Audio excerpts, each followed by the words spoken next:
Won't read all the courty stuff on this one, but basically this is what she has to agree to if she's able to make that bond and get out. State requests the defendant, whether a foreign national or not, be ordered to surrender any and all passports, visas, or other travel documents, and be prohibited from obtaining or applying for any new or supplemental passport, visa, or travel document. State requests the defendant not possess any firearms, ammunition, or other weapons. State requests the defendant submit to random urinalysis. State requests the defendant be prohibited from using, possessing, or consuming any alcohol, controlled substance, dangerous drug, or marijuana unless prescribed pursuant to a lawful prescription issued by a medical doctor. State requests the defendant submit to electronic monitoring by signing the contractual agreements and complying with any stipulated curfews and rules. Sounds like she would have to wear a house arrest bracelet unless they have a new age electronic monitoring system that I don't know about. But okay, state requests the defendant be subject to curfew and that defendant remain at home as provided to the court between the hours of 12 a.m. and 12 a.m. House arrest. Okay, there it is. State requests the defendant not have any contact with any minor child under the age of 17 years of age for any reason except as specifically permitted by the court. Wow, perfect.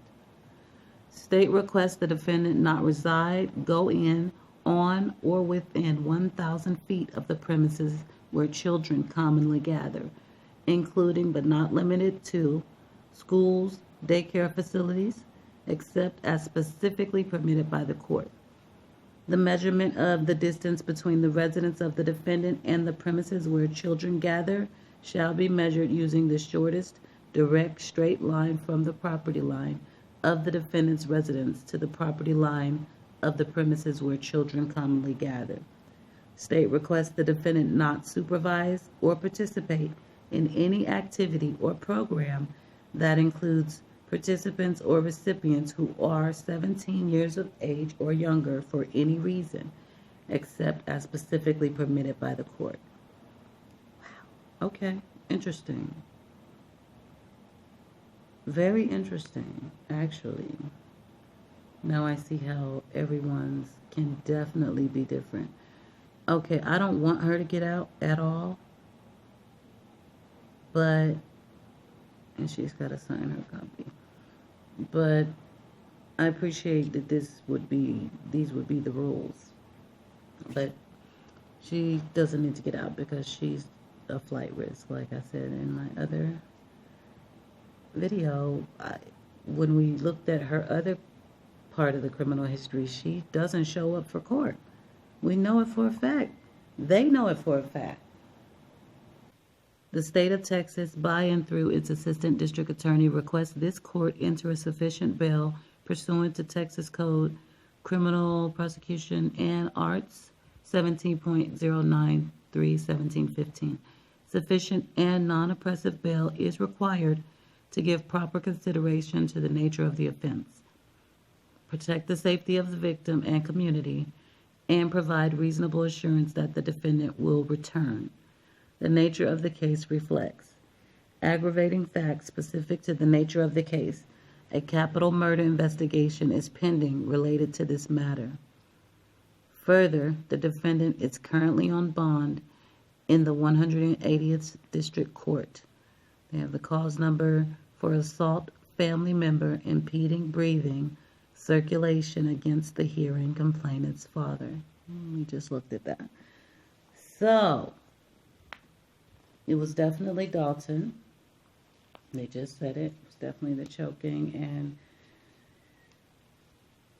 on top of that, I did not know it was going to be capital murder. Wow. A capital murder investigation. Oh my God. This is humongous. Okay, I took a quick break. Pause there, beautiful people. I don't know if you noticed, but I did because I was tripping on that capital murder thing, so I had to look into it really quick. And I get it. And it could be for a number of reasons. In her case, because he was under the age of 10, because it was a felony of kidnapping, or if they call it kidnapping eventually. It could be because of kidnapping, robbery, aggravated sexual assault, arson, obstruction of justice, or terroristic threats. Any of those felonies could be capital murder. And the last one is if she just happened to be already in the act of committing one felony and she committed Samuel Olson's felony in the process. You know what I mean? If you're already doing something wrong and then you do something else at the same time, and they're both felonies, that can be capital murder too. So that's what we're looking at. A capital murder investigation is pending. So they were asking they prayed, I love it, the state of Texas prays that the court will enter a sufficient and non-oppressive $1 million bond. I didn't expect these documents to be so damn interesting. They really are. Okay, so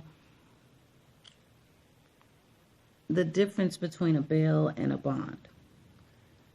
I'm just going to read it. The words bail and bond are often used almost interchangeably when discussing jail release.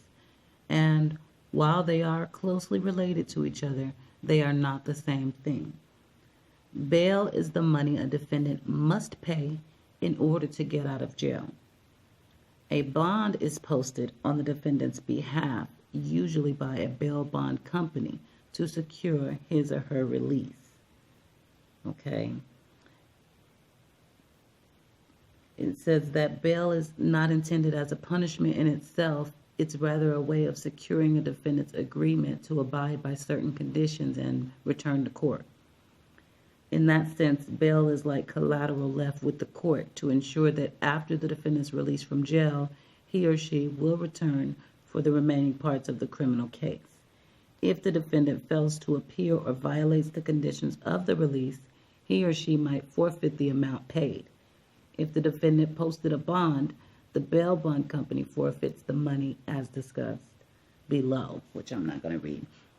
I think most people know how bail bondsmen work. But okay, got it. So, wow. So her bail that she has to pay $1 million. And the motion was granted.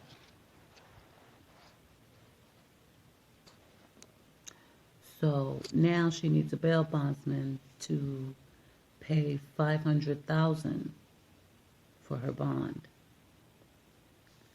And of course, they're going to want their 20-30% on top of that. So they made it real hard for her to come up with a way to get out of there. I guess maybe I don't know why they couldn't just say no bail, no bond, but they made it real hard. I appreciate that. I do.